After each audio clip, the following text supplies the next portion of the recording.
Programang ito ay rated SPG. Striktong patnubay at gabay ng magulang ang kailangan. Maaaring may masiselang tema, lengguwahe, karahasan, sexual, horror o droga na hindi angkop sa mga bata.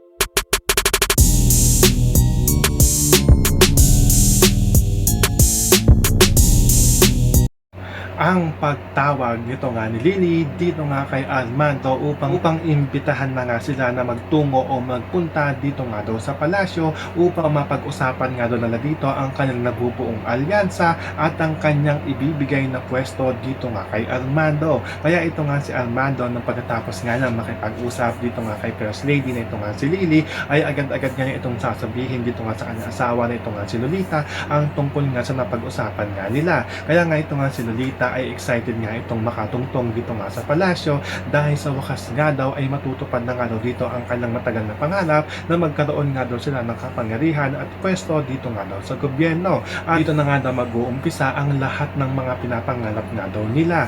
So pakakaabangan nga natin dito ang pagtungtong at ang pagpunta dito nga ni Lolita at ito nga si Armando dito nga sa palasyo upang pag-usapan nga nila dito ang magiging posisyon nito nga Armando na dating posisyon nga dito nito nga ni Lito. Yan ang ating mga pakakatutukan at pakakaabangan dito nga lang sa FPJ San Provinciano.